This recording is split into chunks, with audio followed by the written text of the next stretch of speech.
Hey everybody, welcome to another edition of NasCard Radio. This is show number 98 of NasCard Radio. I'm your pal Val. With me is the amazing Jason. Jason, how are you?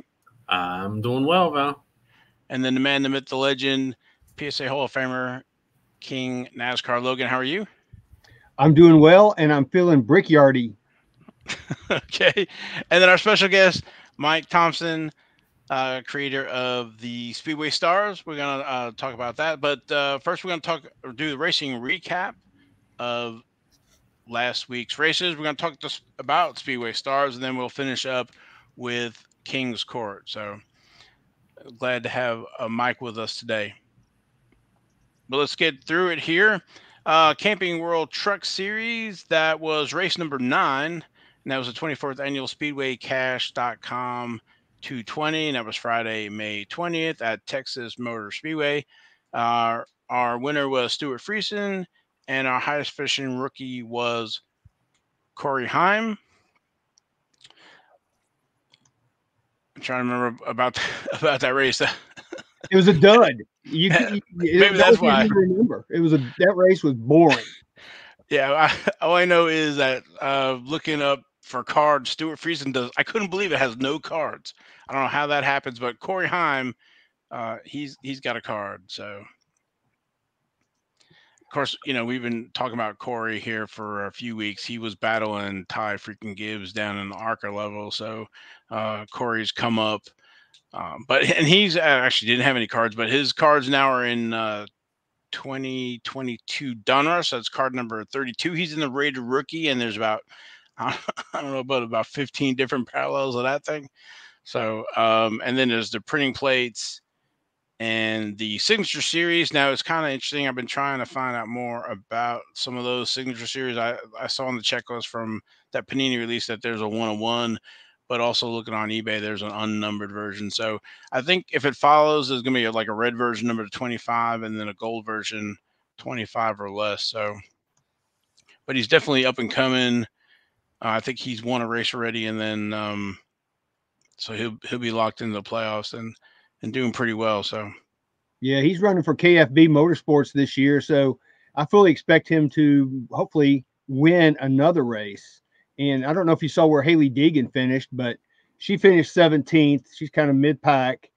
I'm still hoping for good things from her. I'd love to see her get a top 10. I mean, I'm not expecting a whole lot, but you never know. it's tough. It is tough, but Yeah, she's running forward. So well, we've talked about that before. She needed to stay with Toyota, but that's all past history now. yeah, a little late, I guess, for that now. But she's driving Yeah, those Ford vehicles and trucks, so yeah. I think they gave her a free Mustang. it's not a bad gig. So, Okay. Xfinity Series. That was the 26th annual SRS Distribution 250. And that was Saturday, May 21st. Also at Texas Motor Speedway. Tyler Reddick was our winner, and highest finishing rookie was Austin Hill. I think that was a good one. They were trying to go. They were going back and forth on that, but you had Tyler Reddick and William Byron running in there, finishing first and second. So the Cup guys getting a little practice there at Texas Motor Speedway. Yeah, Tyler Reddick's doing great in Xfinity. If we can just get him to do the same thing in Cup, but I still keep saying that Daniel Suarez is going to be the next first-time winner in Cup. But we'll talk about that some other time. But did you see where Sam Mayer finished third? That was good. He's going to win. He's in Junior Motorsports Equipment, and he's up there in the top 5 every week. He is going to win. It's coming. I know it. Yeah, he's probably cursing that the Cup guys were there. He probably was, because if that hadn't happened, guess what? He would have won. Yeah, the Tyler Reddick. We haven't talked to him about him in a while because he had moved up to Cup and, like I said, hadn't won yet. But his rookie cards are in 2016 Panini Certified. Let me find my thing. I got a graded. I don't think I got a. I think I sent a few of these in and didn't get a 10. So I have to check the pop report. But I don't know why I'm having issues with those. But 2016 Certified. And the different versions of that with all the different mirror types, certified potential signatures,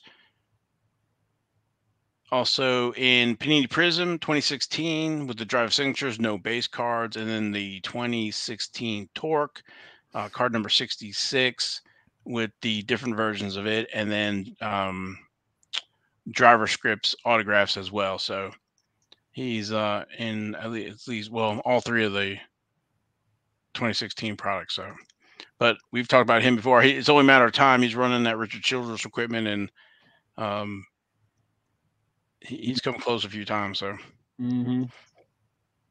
and our highest finished rookie, Austin Hill, we've talked about him quite a bit since there's only himself, Jesse Ouji, and Sheldon Creed running for Rookie of the Year. So,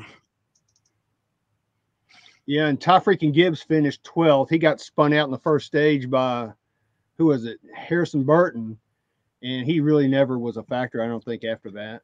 it seems like after that fight with him and Sam Mayer, he hasn't done very well since then, but there's a lot of different things going on. So, yeah, hopefully he can get back up to the front there and finish high on these races. But Austin Hill 2021, Donruss, and that looks like about 20 different parallels with it. Also an optic signatures, and then the printing plates for both of the versions, the base version and then the retro 88 version. Panini Chronicles and Zenith autographs, and then Panini 2021 Panini Prism, and just in the signing sessions, no base cards for him.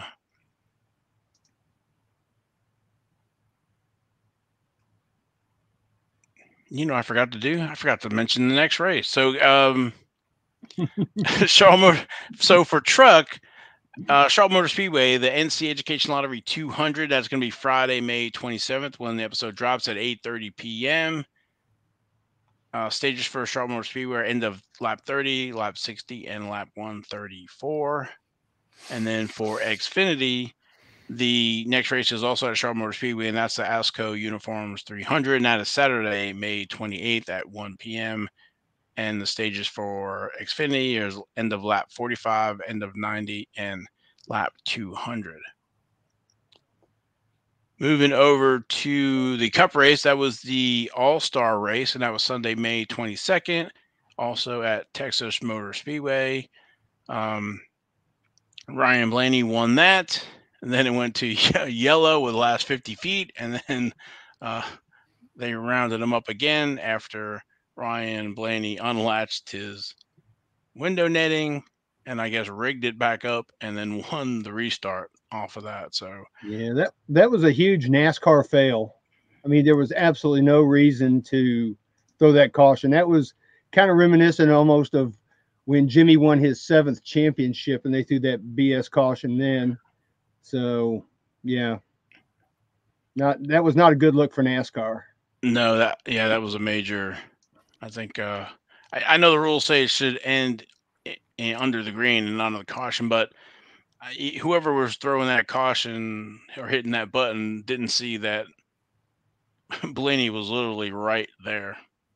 Well, there's a lot of conspiracy theories and things, but a lot of people are saying, hey, they just wanted a good finish because the race, of course, they had a few crashes, a few little incidents and things, but still, for the most part, it was kind of boring, as an all-star race goes. So I guess they were maybe looking for a more exciting finish. So I don't know. That's just what I hear. They got to do something with that thing, man. If what I read about it, I mean, I didn't see it. I told you guys coming into the show, I didn't see that race. I was working at Indianapolis at the Brickyard doing some stuff for radio here, but they got to figure something out with that thing. I've actually read a couple things that I would honestly would like. I mean, I've read a couple things about doing like almost an SRX type thing with the All-Star race where you bring, 10 drivers and then you have kind of a last chance qualifier and then have some like retired guys like Bobby Labonte or something. I mean, anything to spice it up a little bit, but I mean I'm just telling you, it's not working right now the way it is, I don't think so. That's just my opinion. No, I've read, I don't know, it wasn't that kind of article, but I did read one like, do we still need the NASCAR All-Star race? Can they put it at the end of the season or early in the season, like when they ran at the Coliseum in LA? I like the idea of maybe some of the retired guys coming out. Anybody who's maybe won a championship or whatever. I mean, man, what would it be like for Jeff Gordon to get back in a car or Yeah, I something, mean, or Jimmy Johnson? yeah, Or like North Wilkesboro would be perfect, something like that. You know, what I mean, like a North Wilkesboro SRX type deal. You know, something for the fans with some retired guys coming out. Make it fun, make it what it's really supposed to be. I just, like I say, I think what it is right now, it's just, to me, it's just a bit of a mess. And if it's going to be what it is this past weekend, I'd rather them just do another, points paying race, maybe somewhere where it doesn't have a race right now. It's something different. I mean, just this right now, it's just not working, I don't think. Yeah, I agree. They need to take it to a venue that's not on the Cup schedule. Anywhere, like I said, North Wilkesboro or Rockingham or someplace, anywhere. But I think it would be a lot better there, because that way all these crew chiefs and things are having to figure out how to, make the car go fast on a track that they don't run on. So, well, the one article I was reading was, okay, they have to go from Texas. It's supposed to be when it was in Charlotte is one thing. Okay, you have the All-Star race, but everybody's still in town, and then they're still working on the Coke 600 car. Well, you got folks in Texas here working at the All-Star race, and then they're trying to work on the Coke 600 car, and they're how many hours it away from Charlotte to Texas. So, but Ryan Blaney, we haven't talked about him in a while, but his rookie's first cars are 2012 Press Pass Fanfare card number 77. There's a base version, a blue foil version, hollow foil die cut, silver to 25, sapphire to 20, and diamond to 5. The number is really limited there. Here is one of the hollow foils, but unfortunately, I had him sign it. That's the hollow foil. And then, what's that? Unfortunately, you had him sign it? Well, I had him sign it, but, trying to show what it looks like, but it's like, he signed it. But then he also has the Magnificent Materials cards, memorabilia, number to 125 for the silver and gold to 75, and the Young Guns autograph, silver to 399, gold to 150, red to 75, and blue to 10. And this is kind of what the autograph looks like. But as I've said before, there's versions where he's actually signed his full name. And I mentioned it when I went to the Hall of Fame and saw him at a signing. I asked him about that, and he was signing them his full name, and I think he realized he's going to have to sign what's that, 400, 600 cards. So he decided to do his patented now is Ryan, where the Y in Ryan comes down and makes the L in Blaney. So you can find a few versions that are not like that. So what year was that? 2012? That was 2012. So he is one in 10 years where his autograph has changed quite a bit. Well, and so it changed right there in 2012, but then he's actually modified it some since then. So, he's got a ways to go to match up with Mario. Since Mario had 4 different signatures. Well, that's good to know. Oh yeah, Mario. I know the current version, but yeah, Mario has 4 different distinct signatures. I wrote an article on it for the Indianapolis 500 Collector Club newsletter a few years ago, but he specifically had 4 different signatures. He's got a nice autograph. It's all there. If we showed you what Ty Gibbs and what some of the young guys are signing now, but Mario Andretti's got a nice, tight, long signature. Oh man, there's some guys that I got for the first time over the weekend at the my wife got for me at Indy. Yeah, I'm telling you, there's some interesting ones out there now. Yeah, we could probably do a whole show on autographs. Yeah, for sure. It's really interesting. Yeah, it is. And we were talking about it last week. We were talking about Kurt Busch winning and running the car number 45, which Adam Petty had before. But I was talking about the autographs where Lee Petty, Richard Petty, Kyle Petty, and Adam Petty were very similar, where they're very with a lot of loops. And so generation to generation, they kind of kept that that same signature. So it's pretty cool. it's a whole nother, I guess, art or subject. So Val, question: Yes. what do you think about that crash where Ross Chastain ran into the rear end of Kyle Busch when he had the tire go down? I mean, it looked like Ross Chastain was trying to be one of the hell drivers. He was on I, he was on two wheels. yeah, no, I did I did see it. And then poor Chase Elliott, he was just driving around and it was like a torpedo. Yeah, Um, kept on going and took him out. But yeah, I thought he was going to go sideways there. I guess go not the date, but Lloyd Say used to say he had like a bicycle. He would run on two wheels around the corners of the Daytona Beach race, but he thought maybe Russia saying we're going to do that, get on two wheels and go around the corner there. So that was the All Star race. Next race is Charlotte Motor Speedway, the Coca Cola 600. That's going to be Sunday, May 29th at 6 p.m. Stages for Coke 600 is the only race that has four stages at the end of lap 100, 200, 300, and 400 laps. it's going to be a heck of a race. It's going to be the greatest day in auto racing for sure. Yeah, and I guess we're going to go backwards here. So the Coke 600 starts at 6 p.m. Next on the list, going backwards or on our list, is there was no IndyCar race, but the next race is going to be the 106th running of the Indianapolis 500. That is going to be Sunday, May 29th at 11 a.m. Yeah, but they did have qualifying at the Brickyard, and I'm sure Mike would probably have some insight on that. I did a lot of radio on doing qualifying last weekend. I was on the air for about 16 hours over the weekend for local radio here. That's where I'm at right now. So, yeah, Scott Dixon looks tough to beat, and the Ganassi cars look really good. What's interesting about the Ganassi cars is they're all so consistent, lap to lap. They're just so good lap to lap. So, the consistency of Alex Palou, Scott Dixon, Jimmy Johnson, Tony Kanaan. Kanaan had some little bit of mechanical gremlins over the weekend that were a bit of a problem for him, but he overcame those as well. But Marcus Ericsson was really good. The Ganassi cars are just so incredibly consistent lap to lap, and so those guys look really, really good. The Ed Carpenter cars, I felt for Connor Daly because Connor Daly was I know he had the car to be in the Fast 12 and the Fast 6. He just, there was just problems that developed that he just wasn't able to make it. But obviously, Renus VK ended up on the front row. Ed Carpenter ended up in the Fast 6. So Ed Carpenter cars are fast again as well. It's an interesting. I mean, it was the fastest pole speed in the history of the Indianapolis 500 with Scott Dixon. So it was a record breaking weekend with. Dixon taking the pole with the fastest pole speed. It's not the track record, but it's the fastest pole speed that they've ever had at the Brickyard.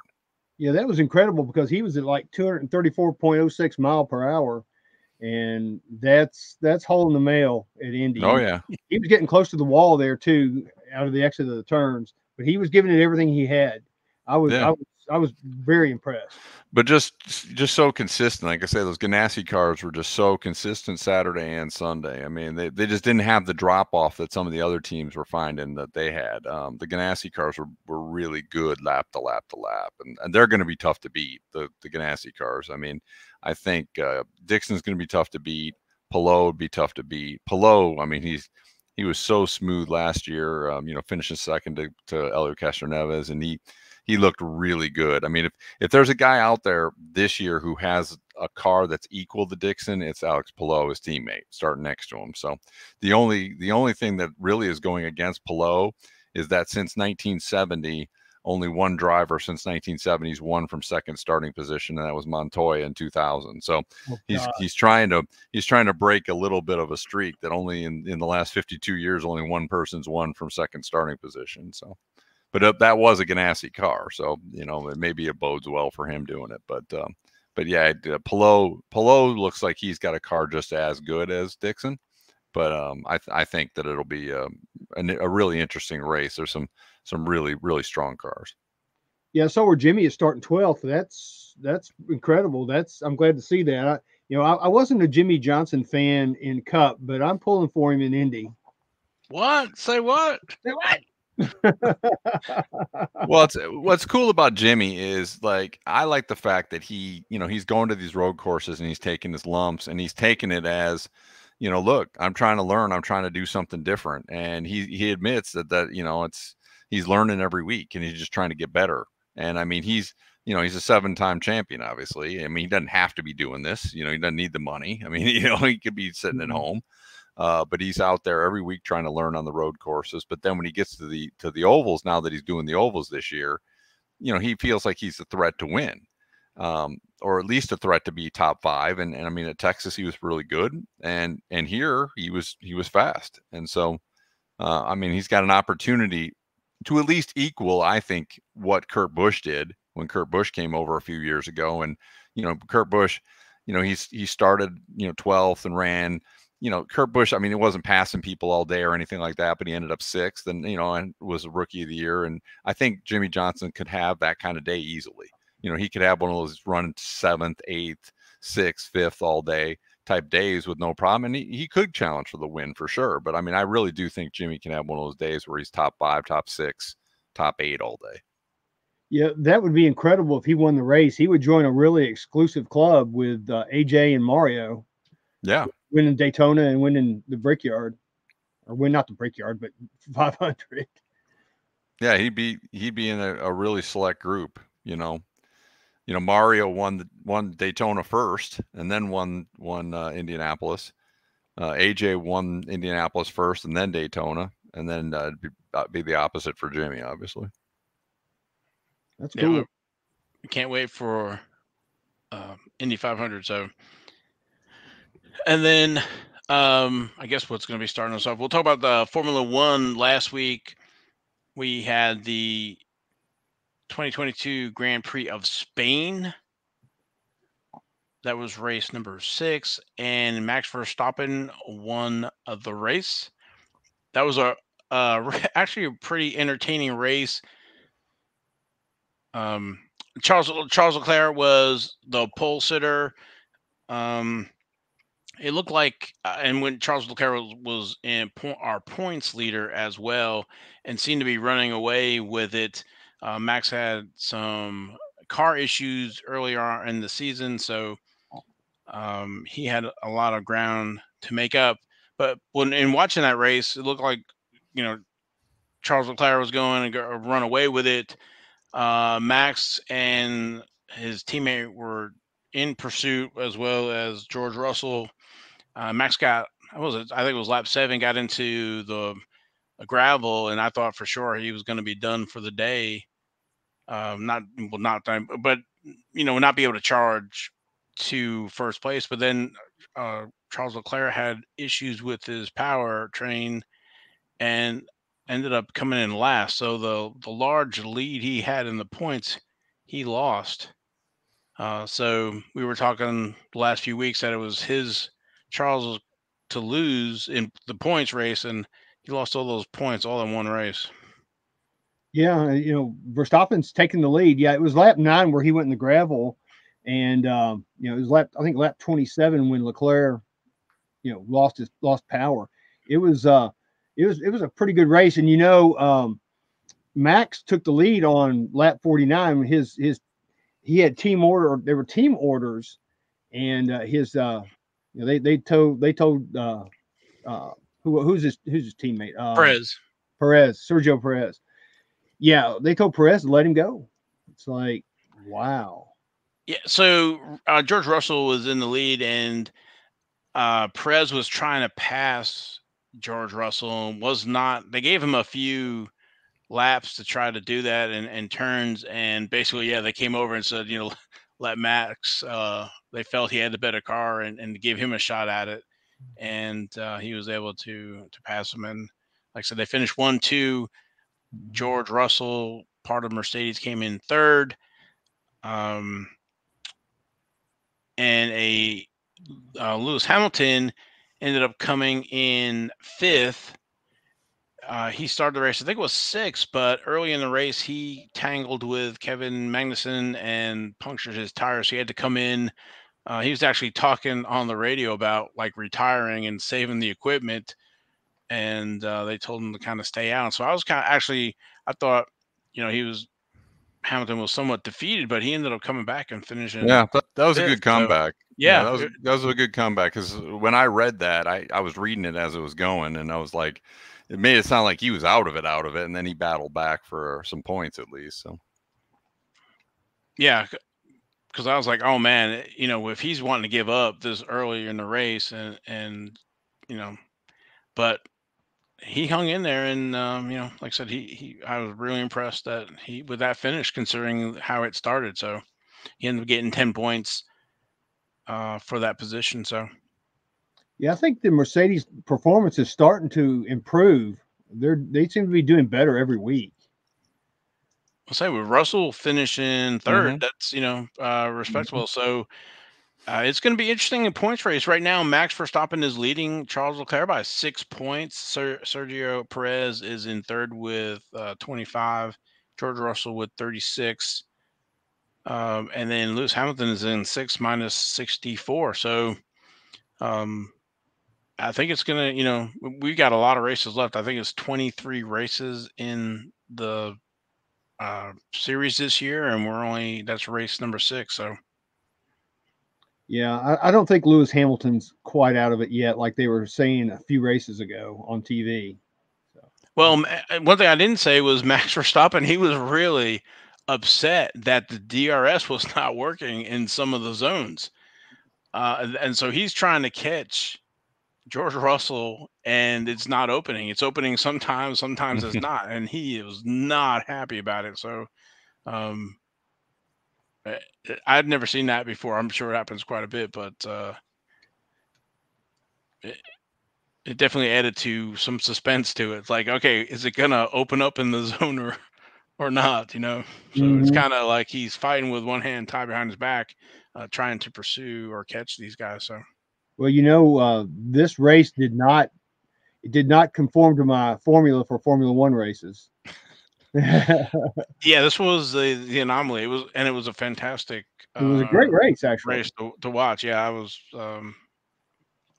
especially when, at the end there, because it was like, can Max overtake him? Because I think you said he passed him. What, it was 49 or something like that, Yeah, lap 49.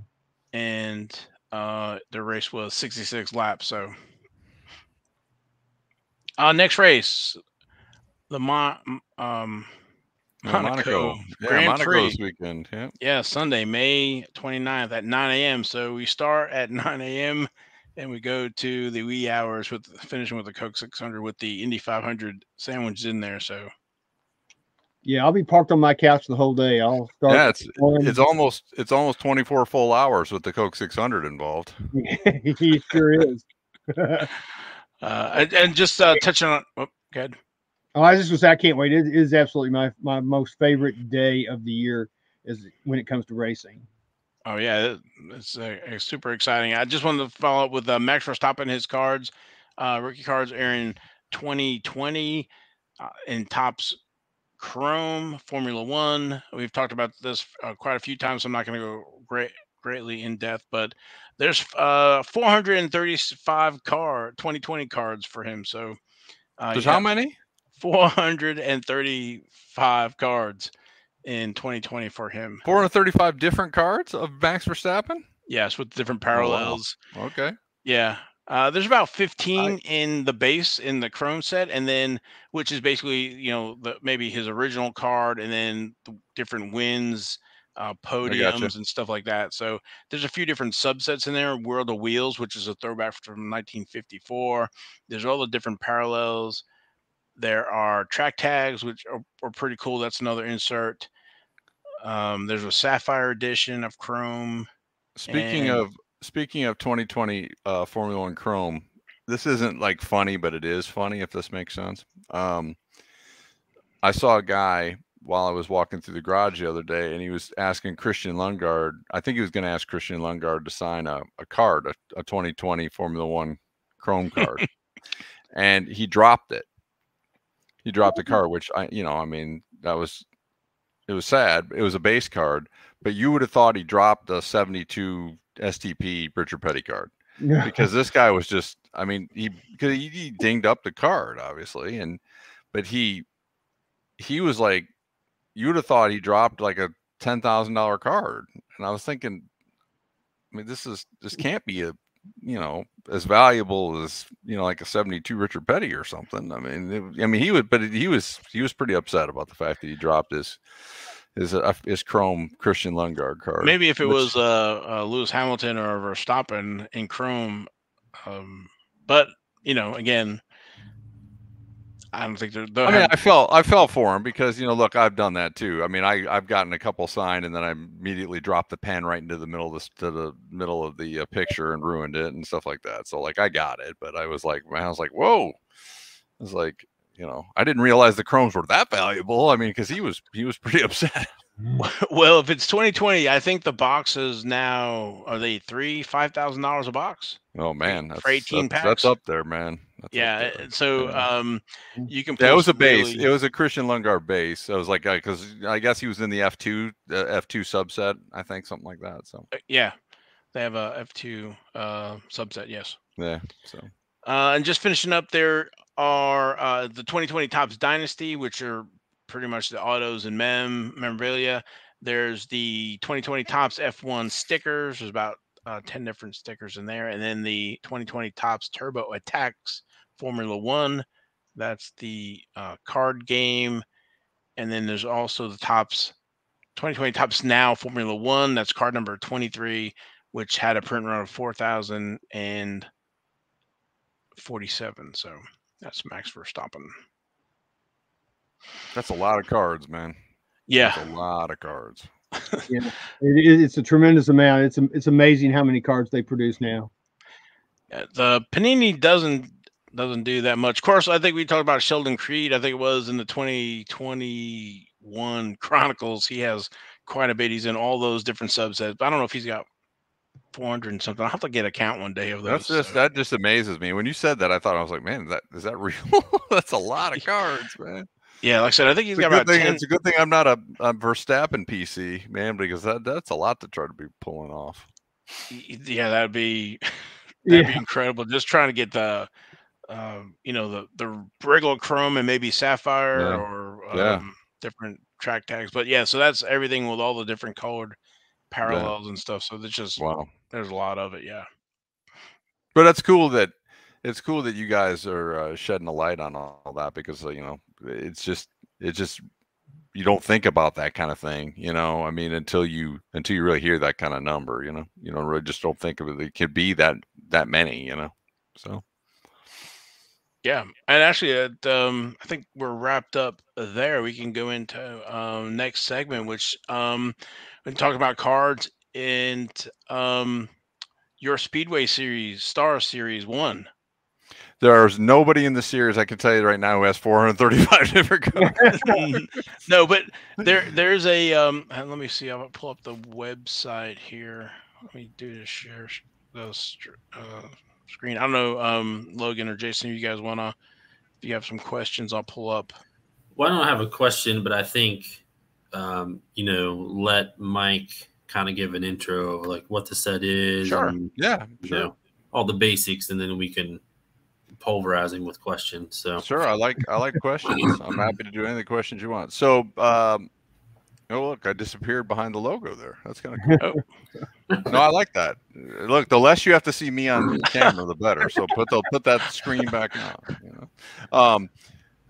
So basically, it's Series 1. It's the 30 card Series 1. And Val, I think, had a few weeks ago, I think, had a really good description. It's kind of like the old Don Russ rookies, where all the series is in one box. So when you buy it, you get all the Series 1 in one box. So I didn't do any wax or anything like that. It's all a factory sealed box. You get all Series 1 in the box, and then there's 10 chase cards. I did. There you go. There you go. There you go, Logan, with the product placement. I like that. Mm-hmm. So I did 10 chase cards. They're randomly inserted. I honestly have no idea. It's worked out really nicely. They're all randomly inserted. I don't know which one people are going to get when they open up their box. And looks like you got a nice Paul Goldsmith there. I did, and you got Paul Goldsmith too. Wow, check that out. That's interesting. I'm opening mine live. So all right. We'll Yeah, see. All right. We'll see if we're 3 for 3 here. Yeah. Well, I kind of hope you get something different, because otherwise it'll be kind of weird if everybody gets the same one there. But that way people can see. Yes, people can see a different one. But yeah, so there's 30 base cards in Series 1, and then one chase card. And so there's a 10 chase cards. So yep, there you go. There's card number 1, Jim Clark. And then I did a mix. The way it worked out is there's 22. There's 8 living. There's 8 living folks that are in the 30 cards, and then there's 22 deceased folks. For Series 2, I really kind of want to flip flop that. I'd like to have more, living folks, but one of the challenges that we may talk about here in a minute. One of the challenges is just really, when you're trying to produce something like this, is getting the permissions and things like that to do it. I mean, a couple of people have asked really great questions of me on Twitter, and they said, "Oh, there you go, you got the Yak and Rint. I love that one. That's one of my favorite pictures in the whole series. I love that picture. Show that again. It's one of the to me, that's the definitive Yak and Rint picture. I mean, that picture is just great. I'm a huge Yak and Rint fan, so I love that. I love that picture. So that's a great card. But one of the things that folks have asked me on Twitter, which is a great question, is a guy sent me a note, and he goes, "Hey, I like your checklist, but there's no AJ Foyt, there's no Mario Andretti, and it's like, yeah, I'd love to have those guys, and I hope that they'll sign on at some point, but I have to have permission. Like, I can't just put somebody on a card. I don't have, that's not how it works. There's name, image, license, name, image, likeness laws. I can't just put somebody on a card without their permission. So I got permission to put everybody on these cards. So, that's kind of where I'm at. I had an opportunity to put a lot of folks on with family members, of deceased drivers, of people I knew. Like, for example, I know Pat O'Connor's son fairly well. I know Duke Nalen's son fairly well. And, I started, with some of those relationships and things like that. So, I'd like to flip flop that for the second series. But, I really needed to have something to show people. A couple of the folks I approached, they're kind of like, well, I'd like to see them. And I'm like, I don't really have a product yet. It's kind of like, I can show you the mock-ups. And I had a great artist, a really talented artist, Ray, who worked on the designs for both the chase cards and the box and the base set. But, I didn't really have, other than mock-ups, I didn't have a product to show anybody yet. So you think, now that you have this set, that it will help kind of snowball and I'm make it a little easier? Yeah, I'm hoping so. I mean, I'm hoping that'll kind of make it easier for like Series 2 and things like that, just that people will say, oh yeah, you're the guy who did the Series 1. It was really cool. I wanted to be a part of that, and so that's my hope for Series 2. But it really also depends on how well it goes. That's the goal. I mean, I got a really nice article in Sports Collectors Daily today. I mean, they did a really, really nice piece. I was really, really pleased with how that came out. They were really kind to do such a nice piece on the set. And it's just getting the word out. You guys have been so nice to have me on the show tonight. It's just getting the word out. And I mean, I'll be honest with you, everybody who's opened a pack has been really complimentary. They love the photography. They like the card backs. They like the, vintage, the old school look. It's just getting the word out to people really right now. So I will say, and because you mentioned everybody seems really happy, and I know we're going to jump around like crazy on this. I know a lot of people are into the custom cards, and there's a podcast that I subscribe to their Patreon, and one of the things that you get every month is a card. But being a card collector, like, I can tell right away, like, those cards are thinner than anything you would get out of a pack. So I was kind of curious about that with yours, but now that I've opened it and gone through them, the thickness, the sturdiness of the cards is great. I went with the full a low budget thing. It's not Panini, it's not Topps. Yeah. But you wouldn't know that. Oh, thank you. I appreciate that. I went with a company that prints sports cards for, they print sports cards for other people, and they went with the full 16 point, stock. And I wanted it to be, when you guys opened it, that you felt like it was, it was of the caliber of a Panini or a Topps or things like that, as much as it could be, for me, people at home, I want to know, I've self-funded this whole operation. I don't have investors. This is Mike and Mike's wife funding this whole thing. I think you're like every card collector. Yeah. Like, if I could create my own Yeah. card set, so this is what you're working with. This is what I did, and this is what I came up with, and the ideas and things like that. And I've been really lucky because, like I say, my designer Ray, he did an amazing job, and was really easy to work with. And the folks involved, and I appreciate you saying that, Jason, because like the printing company I worked with, I told them, I said, look, I want these to feel like sports cards. I want them to feel like a card that you'd get, an old Topps card, or, and I wanted the chase cards. I wanted them to feel like an old Bowman card, with the kind of, the old Bowman feel, so I think they nailed all of it. And the backs, I really like the backs. It just has a vintagey back to it. And I wanted a vintage, I kind of wanted a vintage look, but to also to kind of dovetail on what you're saying. One guy today on Reddit, he was really candid with me, and he said, look, he goes, love what you're doing, but I'm not interested because you're not doing autograph cards and memorabilia cards and all that stuff. And I'm like, agree, totally understand. But like, when you're self-funded, and I can't pay every driver to sign autograph cards and all that stuff for me. I just can't. It's just, there's just no way to do that. Also, at the same time, you have 30 subjects in your first series. How many real options would you have even had for autograph cards? Yeah, I had 8. I have 8 living drivers right now. Yeah, But trying to do memorabilia is going to be tough. Right, exactly. Trying to do memorabilia would be difficult. One of the things I've talked about doing potentially as a second series is doing like specific drivers, like, do a series on, one of the guys who was really, really helpful to me getting this off the ground was Johnny Rutherford. Johnny Rutherford's a 3-time Indianapolis 500 winner. He's national champion, one of the all-time greats. And, he signed on, and I think that helps give me some credibility. And so one of the reasons I'm really proud of the fact that Johnny Rutherford's, he's in the set. And, I was thinking, maybe I put out a set of cards that's just Johnny Rutherford, and then maybe there's an opportunity to do some autograph cards and things like that in that kind of a set potentially, right? But it's just, I have to walk before I run. And to Jason's point, I think he's right. I've got 8 living drivers, but I've got Paul Goldsmith, who, he drove, NASCAR, won several NASCAR races. He's in the, Indianapolis Motor Speedway Hall of Fame. I've got Dario Franchitti, who won the Indianapolis 500 3 times. I've got James Hinchcliffe, who, he sat on the pole for the Indianapolis 500. He's one of the lead announcers for IndyCar coverage on NBC. I've got Johnny Rutherford, so I've got several people, the living drivers that I have in the series. I'm really proud of those folks. And then some of the deceased drivers, families that agreed to sign on. Wilbur Shaw, people like that.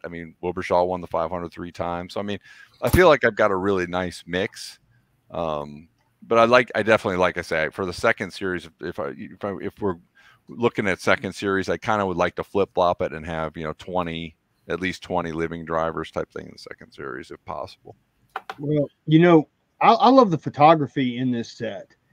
Can you tell us a little bit about, where you got the pictures and how you select the pictures? Well, Val knows a little bit about this deal because I think I'm the 4th different person who's owned part of the Racing Pictorial negatives, the Rayman negatives. Racing Pictorial, as you guys know, ran from 1959 until 1986, and then went out of business. And then these negatives have kind of changed hands several times since then. And they've been pieced off a little bit since Rayman sold them a little bit. But I believe I'm the fourth different person who's had these negatives, and I purchased them last year, and the gentleman who I purchased it from, he's in ill health, and he's had them for a number of years, and I mainly wanted to preserve them. You know, I wanted to make sure nothing happened to them because I think they're super important. It's really important to preserve them. I mean, there's incredible NASCAR photography. There's incredible IndyCar photography. There's some Formula One. There was some hydroplane stuff, and I actually sold that part of the collection off because it was not something I was going to really focus on. And so it helped me put in some money to be able to do this project a little bit and have some money to start this. But most of the negatives, the photographs you see in this project are from the Racing Pictorial negatives, the Rayman negatives. There's a few that are not. For example, a couple of the more contemporary people, Dario Franchitti, obviously, James Hinchcliffe, those came from a photographer who's around the series currently, a really talented lady. And then some of the really older stuff, Wilbur Shaw, Babe Stapp, Bill Cummings, some of those folks, I went to and licensed those through the Revs Institute down in Florida. They licensed them to me. And so I paid a license fee to them to license those particular negatives. So, but for the most part, most of them are from the Rayman collection. And one of the things I wanted to do is with this set is, you know, you've seen a lot of card sets. There's a lot of sets that are, you know, drivers in the car on the track, right? I wanted to do a set that looks like Topps baseball card type cards where it's more portraits, you know. And I've got, through the Racing Pictorial negatives, I've got some just unbelievable portrait shots, as you see, like the one Jason held up, that Jochen Rindt. I just love that shot. And the one Val held up of Jim Clark. There's one of Ronnie Duman in there that I just love, that, you know, he's in the set. And so there's just some really outstanding portrait photography that was done by Rayman and his photographers. And I really wanted to highlight, the whole point of the set is, to be honest with you, is these things are amazing. There's that Ronnie Duman. I just love that picture. It's just, to me, it's just an amazing shot.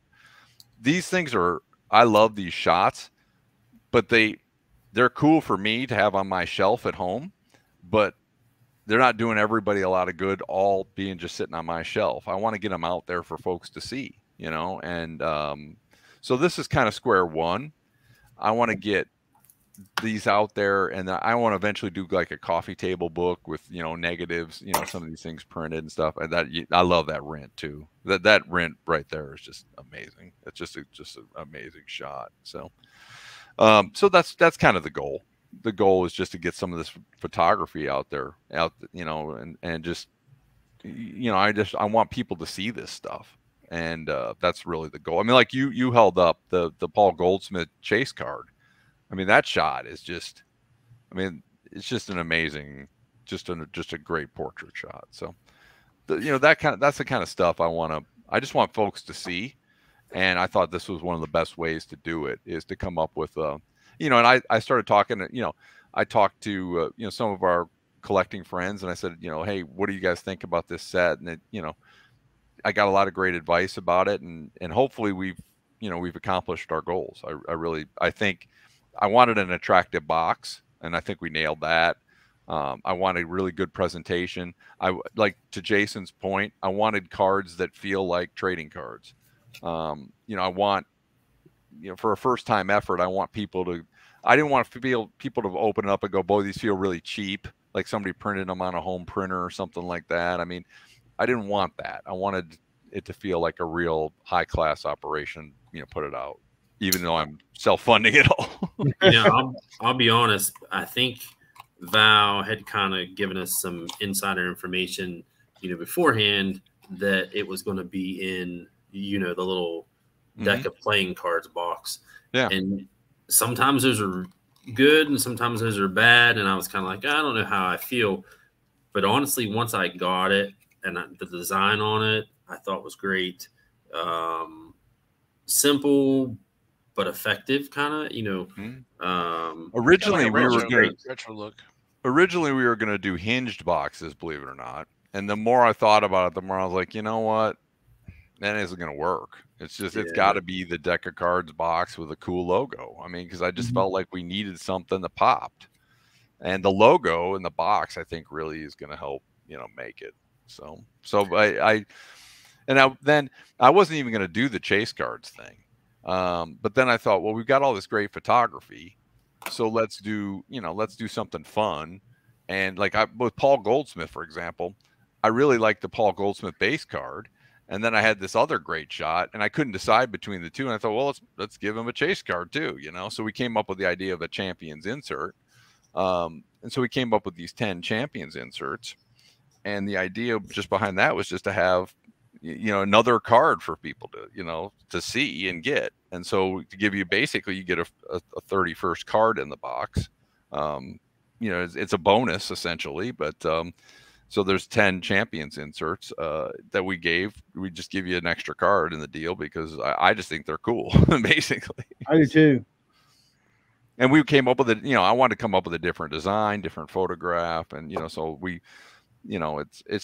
it really worked out. Like I say, with my designer was really, the designer and I had been working on a project at my previous job, and it never came to fruition. And he and I have been talking for 3 or 4 years on this. And I finally said, you know what I want to do? Remember that project we were working on for my old job? Let's just do it myself. I'm just going to do it myself. And he was like, really? And I said, yeah. I said, let's refine it, but we're going to put out our own series of trading cards. So that's really, the genesis of how it all came together.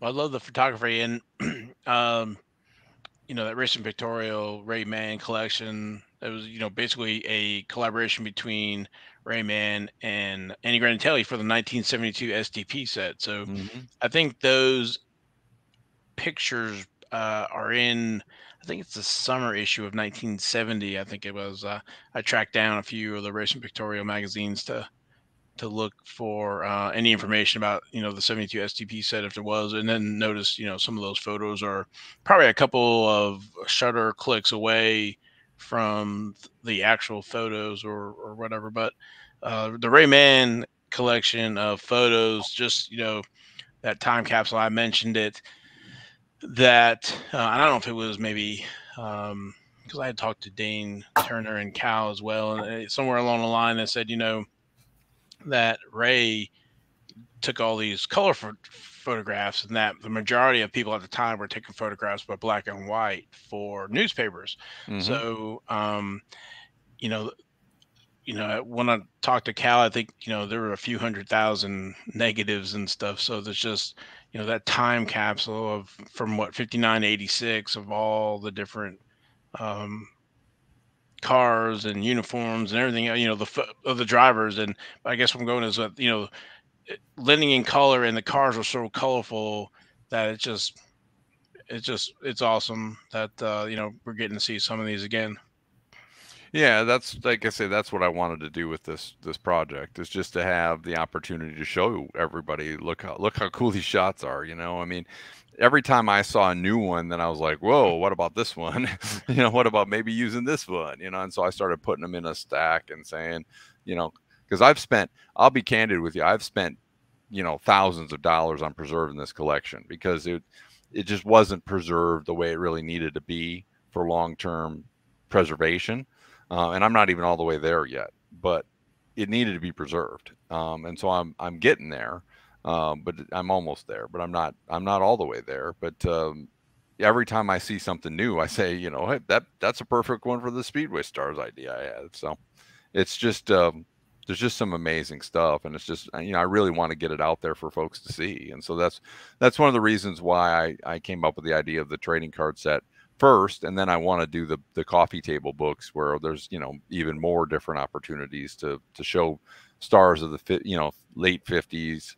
Mostly though the 60s and 70s is what these negatives are. I love I'm big Tim Richmond fan there with him with the IndyCar. I was really gratified. I was really gratified that his sister allowed me to put Tim Richmond in, because I'm from Ohio. In fact, I'm wearing my I got my Toledo shirt on because I'm represent for Toledo as always. And so I'm from Ohio, and Tim Richmond's from Ashland, Ohio. And his last NASCAR race, I actually talked to Tim because he missed qualifying because he overslept, and he came That running Pocono? out. No, this is Michigan. Okay. Yeah, so he comes running out of the motorhome, and I'm standing there at the almost at the where the little tunnel was where the cars came out, and he comes running. I mean, on a dead run, and I'm like the only guy standing under this tunnel where the cars came out. And he goes, "Did I miss it? Did I miss it?" And I said, "I think you just missed your spot."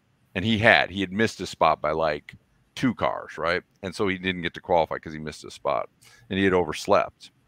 And I didn't know what that meant at the time. That he was, that he was under the weather at the time. He wasn't feeling good. He was under the weather. And but he came back and stopped and started talking to me, and he was just like, he goes, "Well, I missed it." So he's like, he just started talking like he's like, like we were best friends. And then it was funny. And I said to him, I said, we're a couple of Ohio guys. We can just stand here and talk. He goes, "Oh, you're from Ohio?" And he treated me like I was like his friend. And that was Tim Richmond. I mean, Tim Richmond would like just strike up a conversation with you. And he just started treating me like I was like his best friend. And I mean, he couldn't have been any nicer. And it meant a lot to me. I got a hold of his sister, and she was just so kind. And I said, "Look," I said, "there's a couple people in the set I specifically wanted to honor because of just my personal connections. One of them was Raleigh Beal. He's card number 30 in the set. Raleigh Beal's from Toledo, Ohio, and he was USAC Sprint Car champion. And he lived about 2 miles away from where I lived in West Toledo. And I got a hold of his family, luckily, and I said, "Hey, I'd love to honor Raleigh Beal." And if you read the back of Raleigh Beal's card, the first thing it says is the pride of Toledo, Ohio. So I'm really proud of Raleigh Beal, and I wanted to honor Tim Richmond because Tim Richmond's from he's from Ohio, and I wanted to honor Tim Richmond. And I was lucky enough that a friend of mine who was a NASCAR broadcaster for decades, he put me in touch with her and said, he goes, "Oh, she'll probably help you." And I wasn't sure what to expect, every time I talked to a family member. And I said what I wanted to do. And I said, "Hey, I really want to honor Tim. This is what I want to do." And she was like, she couldn't have been any nicer. She was like, "Yeah, please do." And then I showed her the picture that you just held up a second ago, Val. And she was like, "Yeah." She goes, "That's Tim." And I said, "Yep, Tim with a big smile on his face." And I said, "That's what I want to do." And I want people to remember Tim Richmond for that, because that was Tim Richmond, man. Big smile on his face. And he couldn't have been any nicer. And he didn't meet, you weren't a stranger. You were Tim Richmond's friend, even if, I didn't really know him that day at Michigan that much. I'd met him a couple times, but he treated me like I was a buddy of his. And what a talent driving. Oh, amazing. Just amazing. Just so good. It's just so good behind the wheel. And like I say, so charismatic. He was just, like I say, he was so, he drew you in because he was so charismatic. And I can tell you a story. I don't know if you guys are familiar with Cody Swanson. So Cody Swanson is he's one of the all-time greatest USAC drivers ever. Okay, and I wish he could get a ride at the Indianapolis 500. Someone would give him a chance, because this guy is Silver Crown legend and just one of the greatest drivers ever. I happened to be invited to this event at a guy who used to be he was one of the legends of USAC. He worked in the office, and he used to have these events where he would invite USAC drivers to his house. And I happened to get lucky enough to get invited. And I mentioned something about that same story I just told you guys about Tim Richmond. And he was like, "Wait, you met Tim Richmond?" You know what I mean? And it resonated, and he wanted to hear about Tim Richmond, and I was like, I got to tell him that same story about meeting Tim Richmond, because that was one of the people he looked up to too. So, that's one of the things I really want to do with this set, though, is there were certain people that I wanted to get in the set if possible, that resonate with me. Dario Franchitti's been a friend of mine for many, many years, and it is really special for me to get him in the set. Jigger Soroy, he's never had a card ever. And Jigger has been a friend of mine for many, many years, and he's 87 years old. And he called me the other day when I sent him his box. I sent all you guys a box, and I sent some of the people, I'm sending the people that are in the set their boxes and things like that. and Jigger opened up his box, and his reaction was just beautiful because Jigger, if you guys have never had a chance to talk to him, he's the most sincere, beautiful man in the world. I mean, he's so wonderful, and he's done so much for so many people. A few years ago, he had a charity auction. He donated all of his memorabilia from him and his father's collection to Riley Children's Hospital. He donated everything. I mean, he didn't keep a dime for himself. He donated all to children's charities. And he's just the most wonderful, just benevolent person. And when you do a phone call with Jigger, you hang up, you're in a better mood because he's always pumping you up and telling you to have a great day. And I mean, but he called and he was just basically over the moon. He was like, I'm 87 years old and I have my first trading card, and, and I was like sitting there thinking, that's why I did this, because people like him. He's just a wonderful, wonderful person. So yeah, I think if I have a favorite, this is my favorite card of the set. Yeah, he's just, like I say, he's just, he had several opportunities to get in the Indianapolis 500. Everybody knows the story about what happened to him in 1969. He should have been on the pole, but he doesn't let that define him. And that's one of the things I say on the back of the card. He's more than a trivia question. I mean, he had a successful racing career. His dad was a really successful mechanic, and he's one of the truly most genuine, just delightful people you'll ever talk to in your life. And like I say, when he had the opportunity to sell all that memorabilia, I mean, he could have kept that for himself. He didn't keep a dime. It all went to charities, and it all went to help kids, because that's the kind of person Jigger is. He helps people, and you could call him when I talk to him, he always puts a smile on my face, because that's just the kind of guy he is. I mean, his outlook on life it's always positive. So I mean, he's just a wonderful human being. Yeah, I would love to get him to sign my card. I think that would be fantastic. Yeah, it was fun, and that was what's fun about the set. So a guy bought a set from me in Gasoline Alley the other day. He said, "Oh, you're the guy with the cards," and I said, "Yeah." And he goes, "I want to buy one," and so he bought one from me. And then Dario came around the corner. Not more than 40 seconds, couldn't have been, it wasn't even a minute later. And the guy had just opened his pack, and Dario came around the corner and he asked Dario to sign it. And it was like, I'm sitting there thinking, wow, this is cool. Something I created, Dario signing the first card. This is the first time I've seen somebody sign, one of these cards and stuff. So I specifically asked the printing company, I said, look, when you print these, they've got to be able to be signed. I'm an autograph collector. I want people to be able to get these signed and stuff. And they said, yeah, these will be perfect. So yeah, the guy got Dario to sign it. So that was going to be one of my questions, if you had tested any out, because, as the other guys know, I'm working on a set myself through the mail. And that was one of the first things I was curious about, was the quality of the card to take the marker. So yeah, I told the printing company, I said, look, these have to be able to be signed. They have to be. I said, whatever you pick. And they said, yeah, they said the 16 point. They said it's a typical standard, trading card stock. And so they said for both that and for the insert cards, they said it'll be fine to be signed. Right. And so, like I said, this collector who bought a set for me, Dario came around the corner and he signed a card. So it was really cool seeing the first one get signed. So quick, you're like a proud papa. I felt like that. I said, man, I felt like I did something here. Look, somebody got one of my cards signed. I got a quick question for you. So you've already talked, you're looking to Series 2. I mean, of course, I would be doing the same thing. So these are numbered 1 through 30, and you've mentioned like special edition sets and what have you. But let's just say you do a regular Series 2. Would you go 31 to 60, or would you do one? Okay. No, 31 to 60 for sure. Yeah, for sure. I want to keep it going because, like, for example, to be candid with you, if you notice a few of my numbers, I did them specifically for specific reasons. Like Johnny Rutherford is card number 4 because he won in the Pennzoil Chaparral in number 4 in 1980. Dario won in card number 10. And so I did that with a few people. If you look at the Ronnie Duman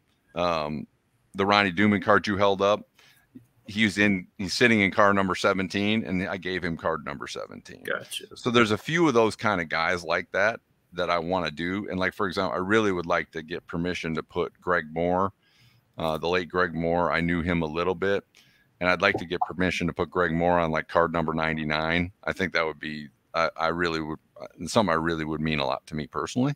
So I'm kind of thinking about those things in my head a little bit. I can't do it for everybody, obviously, but I'd like to do that for a few of those.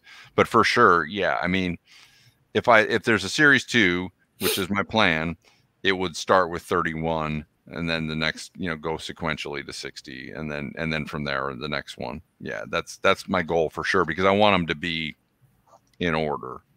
And I want to keep the same design and things like that for the next series, just to keep it kind of standard. If I did, for example, if I did a Johnny Rutherford set or a driver set that's something separate, those would be numbered differently, and we have a completely separate design.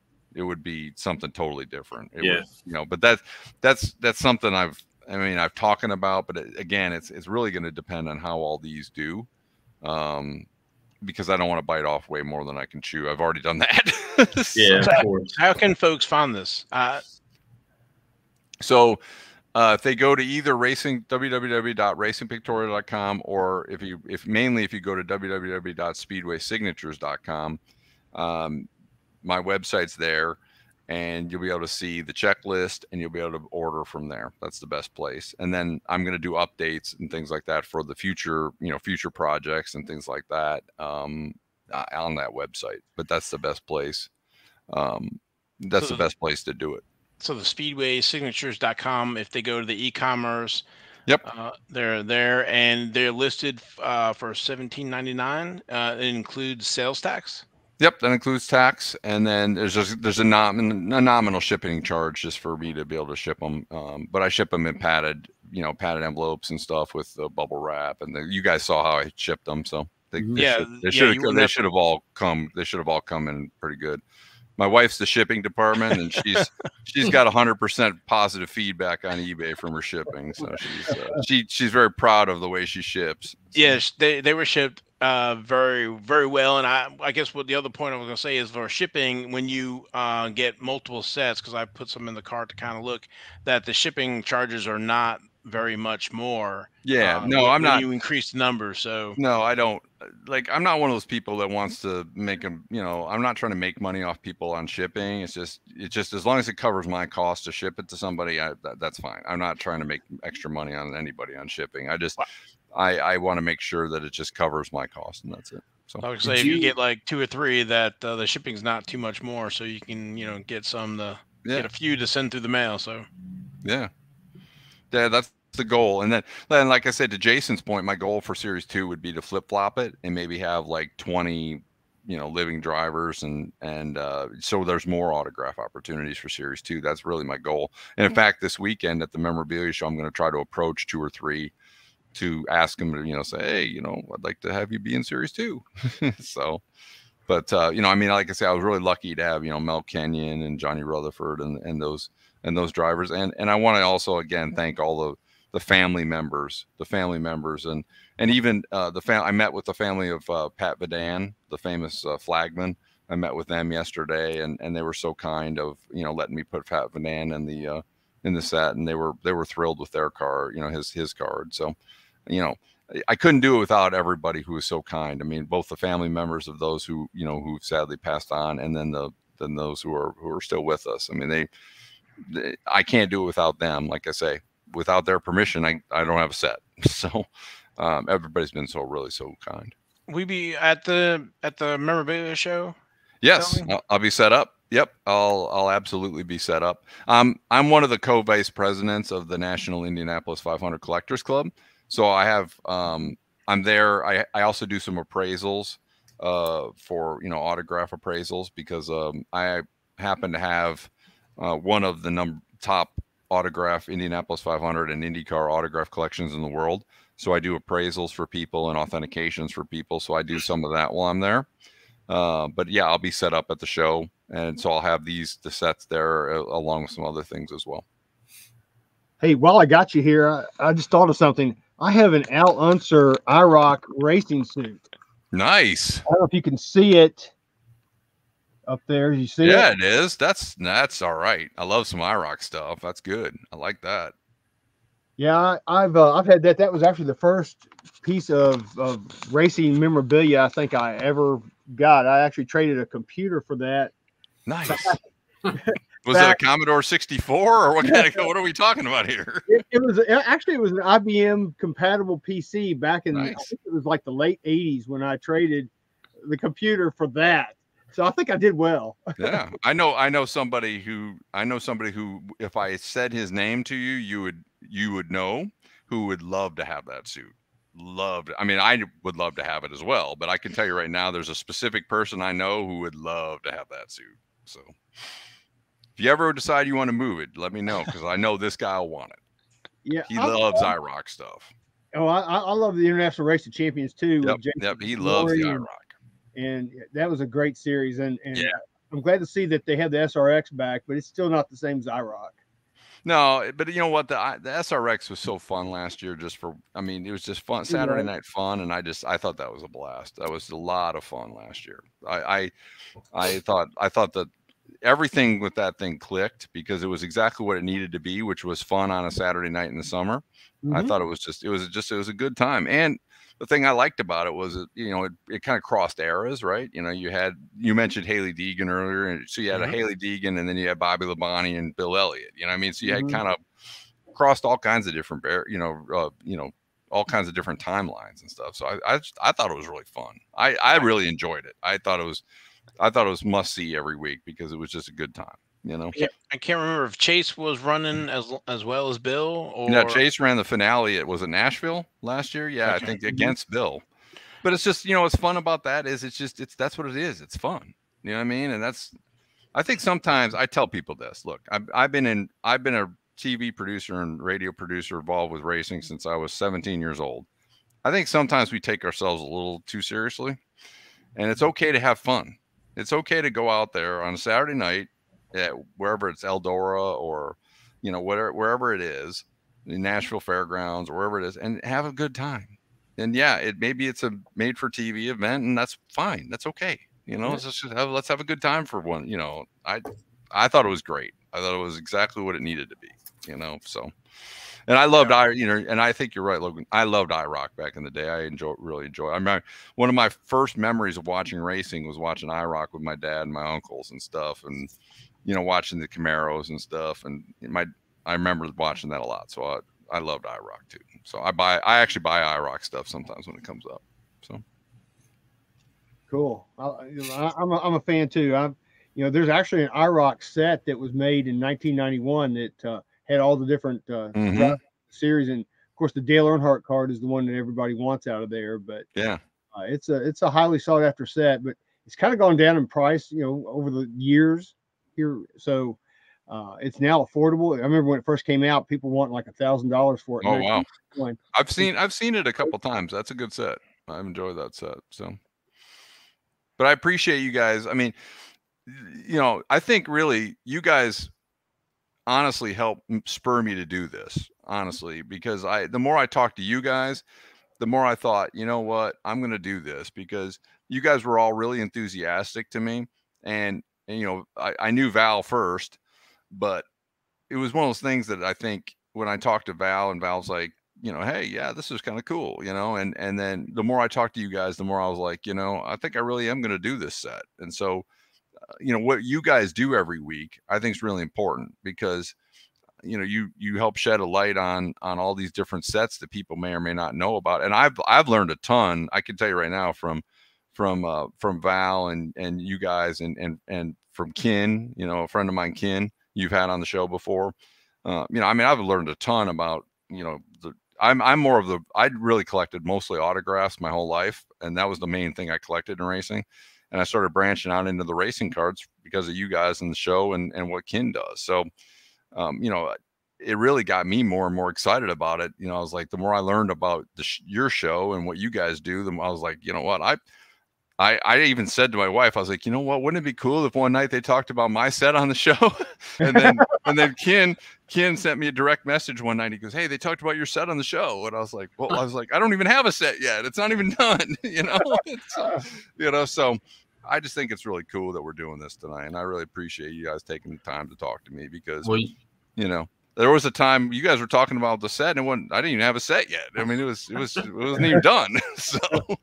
You know what? Even if you never do another series, nobody can ever take this away from you. Yeah. It's no small accomplishment, no small feat, because, the one thing that you keep talking about, and I'll ask you questions after the show, but like all the permissions that you had to get from everybody, and some of that's difficult. Like I've done some things with other jobs, and that's not fun sometimes. No, it took almost a full year just to get the number I have in the set. And I only got turned down by 2 people, believe it or not. And it wasn't, and neither of them would turn me down because they were like, I didn't get a door slammed in my face. That's what I'm trying to say. It wasn't like that. It was just for a couple of reasons. They said, hey, you know what, we're not going to do it. And they weren't rude about it. They couldn't have been friendlier about it. They were very, very nice, but it was, hey, we're just not going to do it. And I said, oh, look, I understand, because they just decided it wasn't for them. But you're right. I mean, Jason, it's not easy to get permissions, especially when you don't have a product. You're trying to say, hey, theoretically, this is what it's going to be. And I'm trying to explain that to Jigger, hey, this is what this card set's going to be. Well, luckily with Jigger, he said, he goes, okay, great, go ahead. But in some cases, I had to do like several mock-ups and we had to pick the right picture because, look, in some of these cases, if it's a family member who's passed on, you have to pick the right picture, and it has to be that person, right? Like, for example, we talked about the Tim Richmond picture. That could have gone a different way if I pick a picture that's not him. That the picture that you held up, Val, that's Tim Richmond, right? You look at him in that picture with a big grin on his face, that's Tim Richmond. But if I pick a different kind of picture, that conversation probably goes a different way, right? So I think Jason's point is 100% accurate. And that's one of the things I'm glad we're talking about this right now, to be honest with you, because it's not easy. It takes a lot to really do that. And so I hope people at least appreciate the effort that went into that. So, I honestly appreciate the question, Jason, just because I really didn't want to bring this up, but I think we've talked about, how did you own the pictures but not have the rights to use them as you wanted?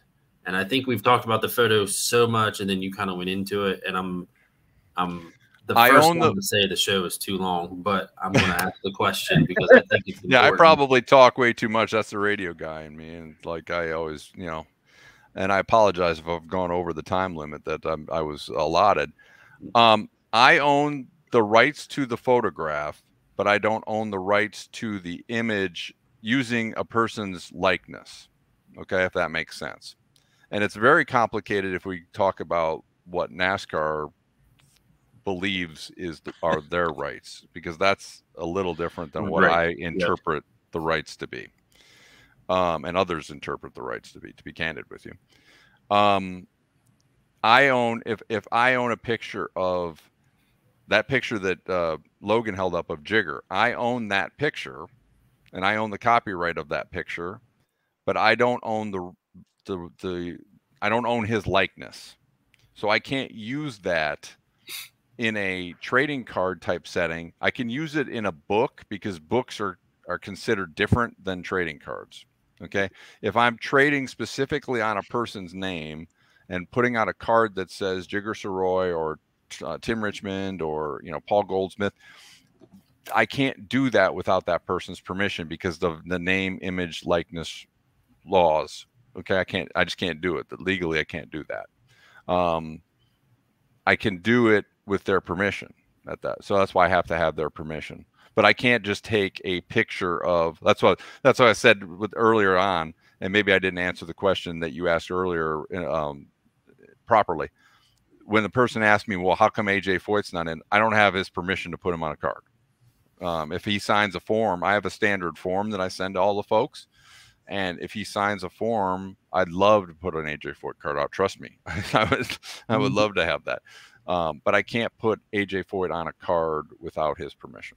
That it's different than putting, again, like I say, a book of the 60s and then just putting, here's Bobby Johns or here's Benny Parsons or, that's different because that's a historical record as opposed to a specific card, name, image, likeness. Right. So now, like I was aware, but I just kind of wanted you to give the explanation because it is something that you said was self-funded, and these people, like Jigger, maybe he just said, yeah, go do whatever, but they could always come back to you and say, yeah, you can do it for $1,000. And then 30 people say, yeah, for 1,000, you're in 30,000. Oh, right. No, if it was 30, you know what I mean? You don't even have if it was 30 people, to be candid with you, asking for $1,000, we wouldn't be having a conversation about it because I couldn't afford to do that. And I think that goes into showing, yes, this is only a 30 card set, but at the same time, start small, and then work your way up. And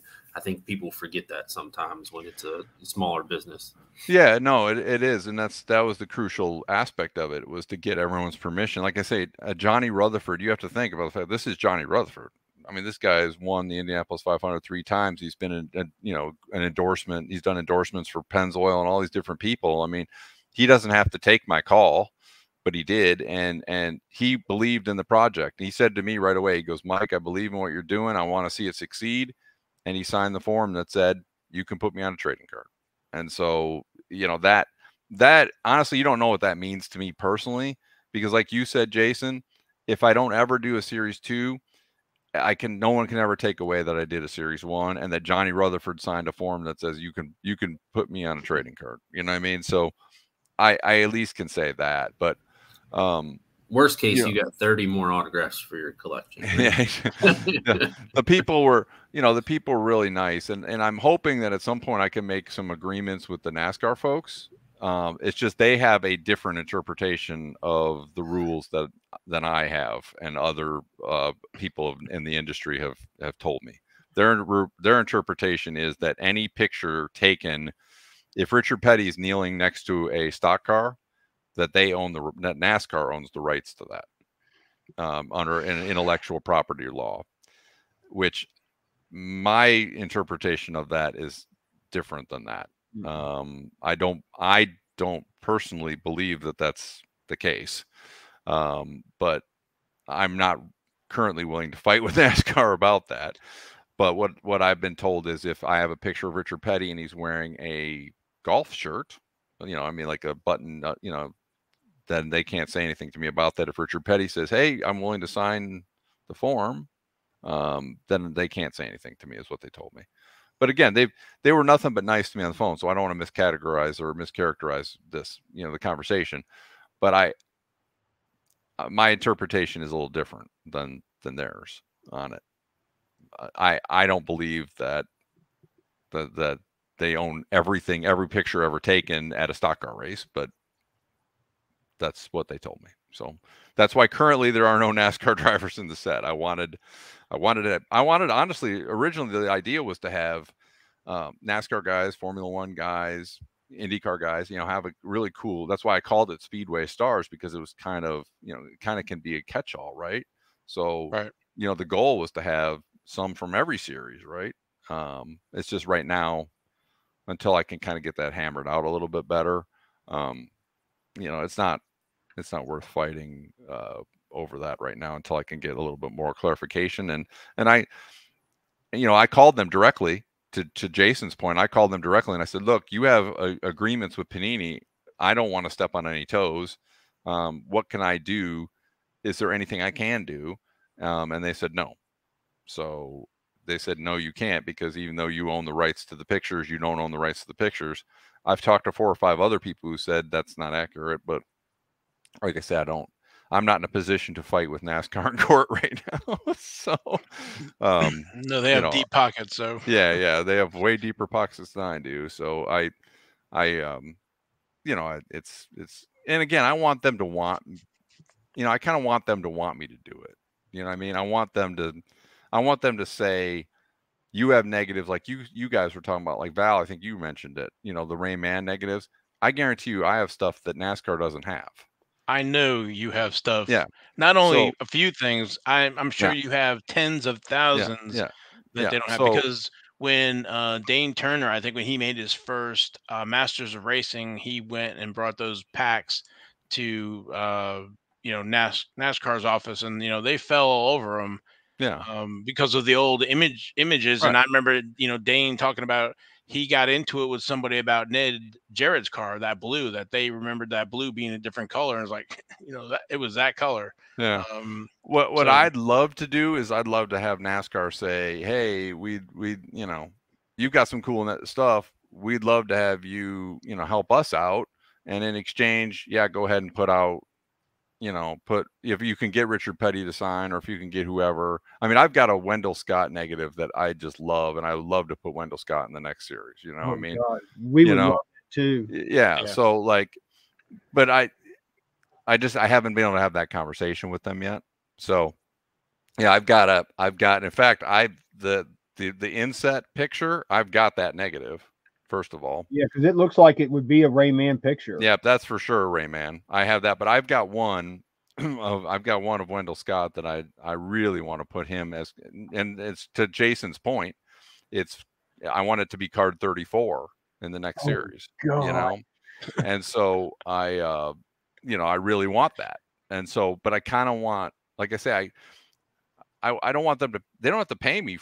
I'm more than happy to work something out with them. If you say, hey, you know, if we can do some kind of reciprocal agreement where if you've got some pictures that you don't have that I can help you with, look, I'm happy to help. But I need some help too, you know, because I'm self-funding this stuff, and I'm not Tops, and I'm not Panini, and I'm Mike, basically doing this by myself. So here's my me and my wife. suggestion. Here's my suggestion. Don't make a card 34. Save it for redemption for the day that it happens. Yeah. Wait do you guys see this? Wait do you guys? In fact, I think I've tweeted the picture out that I've got in mind for it already. But I want to go actually. This one actually, I think I might be able to do anyway, because Wendell Scott's not wearing a NASCAR uniform in the picture, so he's wearing a regular shirt. So I think I might be okay with that one. So I'm pursuing that for the next series. But his daughter, Miss Sybil, she's really nice. I've talked to her a couple times. The whole family. No, they've. I mean, I would be honored to have Wendell Scott in my set. That would be another over the moon thing for me to be able to include Wendell Scott in a set. I'd be thrilled. Because he hasn't had a card, I think, since the late '90s, and Panini has not produced anything of him. So. Well, and it's, again, what I would love to do is I'd love to get with the Wendell Scott Foundation and say, look, I got all these great negatives of Wendell. If you want to use them, fine. I want them to be out there. I want people to see them. You know what I mean? Mm-hmm. I'd love for you guys to use them, because I think it'd be cool. So I mean, hopefully I could do something worth with them, because I really look up to Wendell Scott, and I'd love to have him in the series, second series. We're big fans. Oh yeah. So yeah, I think to Jason's point, I think that people do need to understand that it's not just like, hey, wouldn't it be cool to put Mario Andretti on a card? Yep, it would, but there's a lot of work that goes into that. So yep. Any more questions for Mike, or we'll go into finish up with the King's Court and then we'll wrap up? I want to ask you who he thinks is going to win the 500 this weekend. I'd be hard pressed to pick against Scott Dixon right now. Now I know he had some trouble from the pole last year just because of the way the yellow fell and all that stuff. But his car is so good, and the Ganassi guys are so consistent right now. I'd be hard pressed to pick against Scott Dixon right now. That's a good choice. I'm going with Pato O'Ward. Yeah, and that's a good choice too. He's been right there every day. So I would not be surprised by that. And he's had 2 great runs in his 2 500 so far. But what it'd be interesting to see is if Dixon can have a Dixon day at the 500 this weekend and lead. If he leads, I think it's 75 or 78 laps, he could become the all-time 500 lap leader. He'd pass Al Unser. So if he passes Al Unser and wins his second 500, I think that would be quite an accomplishment for Dixon. So we'll see. That's Yeah. cool. All right. Well, you might get a kick out of this, Mike, with this King's Court here. So some of these wait, so what? prices. So there's a king. Oh yeah, that's right. I've seen the King's Court. Yeah. This is good. I'm excited to be a part of this. All right. Here we go. Cue the music.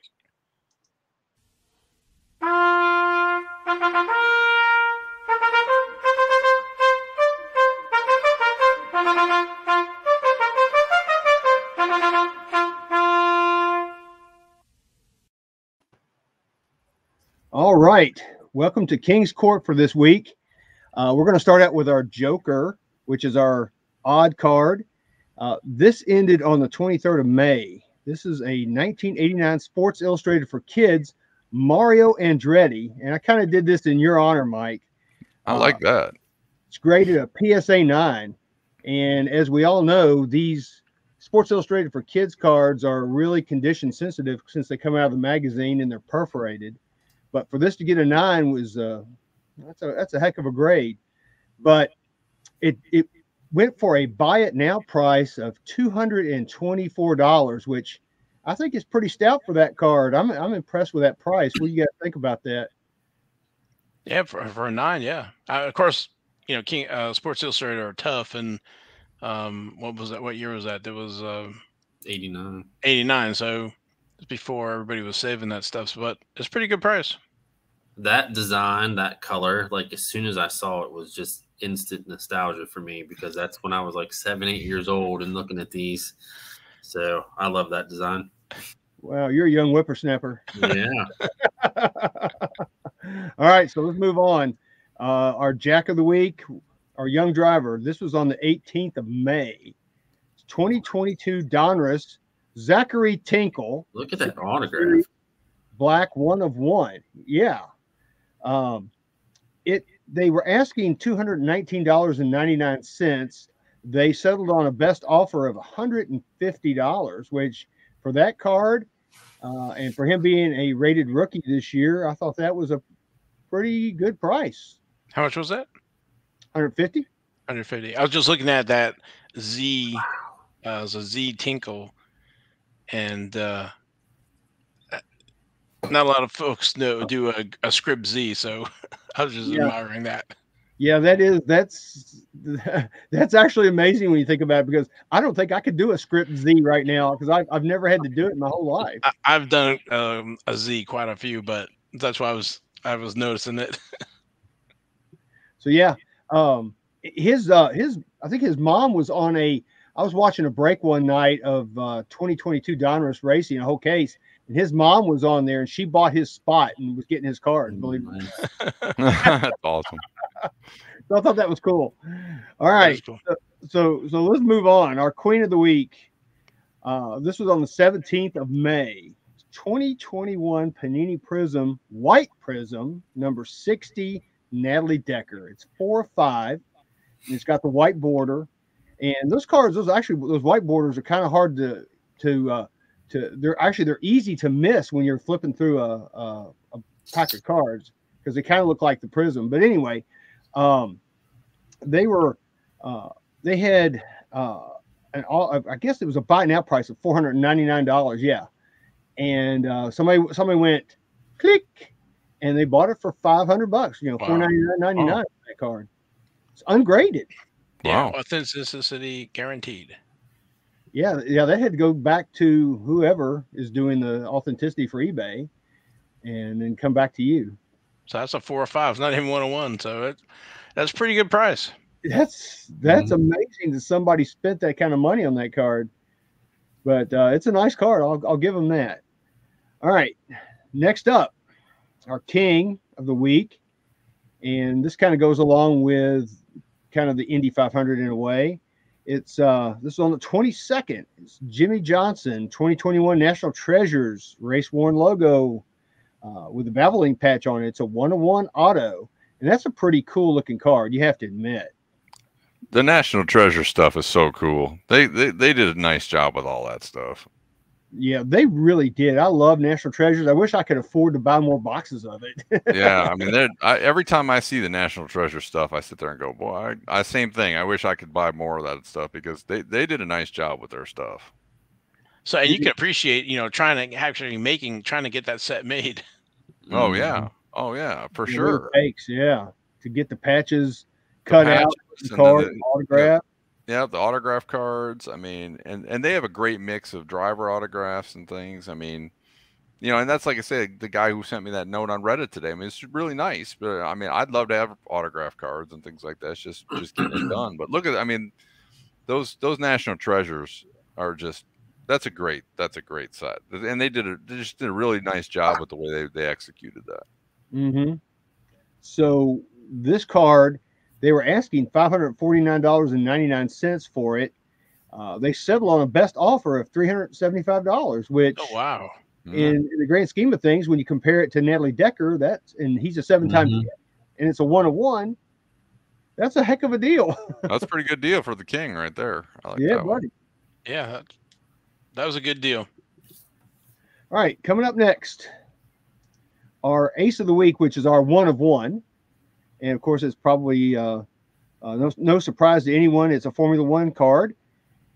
This was on the 23rd of May. It's a 2021 Topps Dynasty Formula One, and it's Carlos Sainz. And of course, it is a 1-of-1, which I've already said, but it's got the they say Ferrari patch, but that's a Puma patch. It's Puma. Not mistaken. I think they had that wrong. But anyway, this thing went to bidding, and as you can see, it went for $4,252 with 36 bids. Wow. That is crazy, man. But it is out of Dynasty, and we all know how hot Formula One is right now, so I guess really it's no surprise. But that's a nice card. You have to admit, it's a nice looking card. That red on that Puma logo, really pops with his Ferrari uniform. So pretty card. Cool.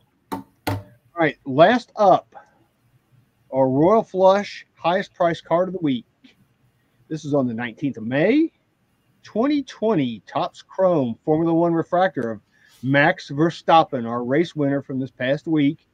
It's out of 52. And not only that, it's graded a PSA 7. But they were asking $15,000 for it. They settled on a best offer of $11,500. And Jason is going, I can buy a car for my son when he grows up for that. I think Val's going to buy a car for his daughter cheaper than that. Yeah, that's incredible. $11,000 for a 2020 for a 7 autograph. too. Yeah, for a 7, and I think they had. I don't know. Some of them had issues on the back from the printer. Yeah, you could see it on the M. Over chrome. Yeah, right on chrome on the M right there. Yeah.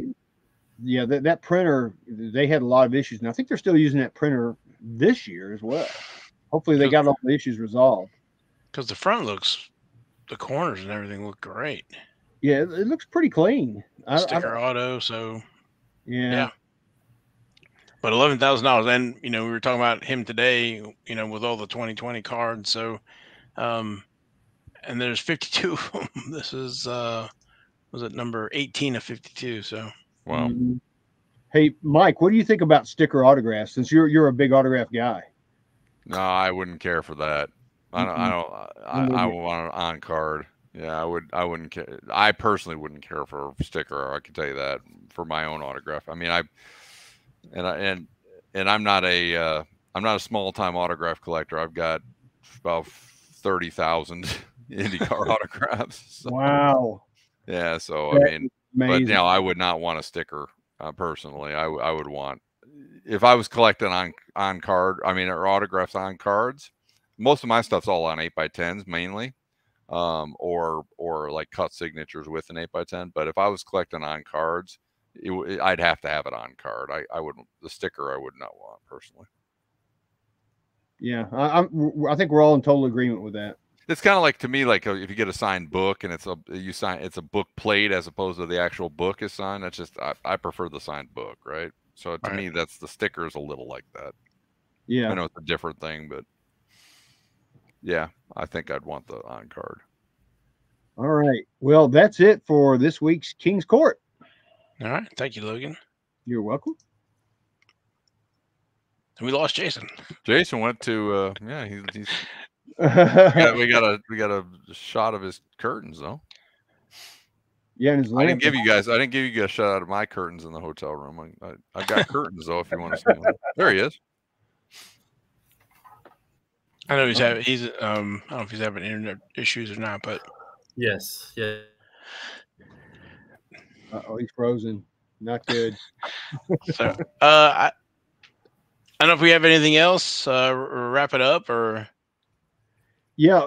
I guess, Mike, if you want to run down where we can find you and all your social media outlets and things where people can buy sets again.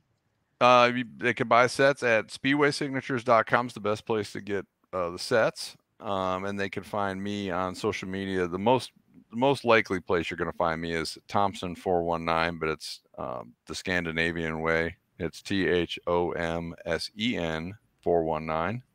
And I also tweet at Racing Pictorial sometimes as well. But for the most part, my personal Twitters where you're usually going to find me is Thomsen 419, THOMSEN 419.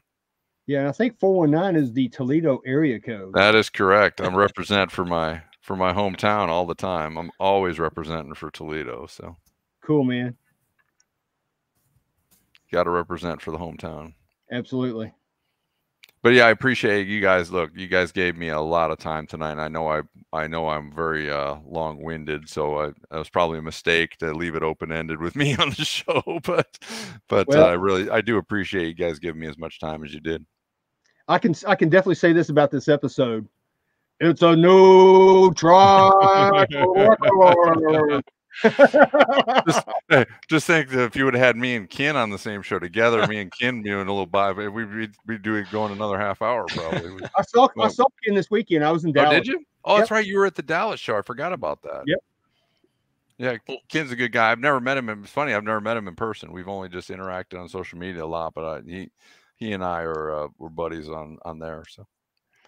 Well, we appreciate you coming on, and it was great having you on, giving us insight into this amazing set, just what it went into. I think every card collector has that dream of getting and creating your own set, so you kind of live in it for all of us. So and again, when it comes to racing cards, there's not a lot of stuff out there. There's not a lot of sources, so we try to do what we can. So if it runs long, it runs long, but this is the only place probably in the world folks will get this kind of in-depth knowledge about stuff. So I appreciate it, you guys. I mean, seriously, I appreciate what you guys do, first of all, and to have me on and give me that much time. And you're right. It's a labor of love. You got to do it. And it's something I always wanted to do. And so I can say I did it, so I'm really proud of it. So. Okay. Of course, we'd like to thank our sponsor, Panini America, for helping with the show. And I guess from me and the guys, we will catch you next week. And everybody enjoy Sunday with all the races. It'll be a lot of fun. And then we'll be back here next week talking about all the results and have another great topic for the show. So, and we're out of here.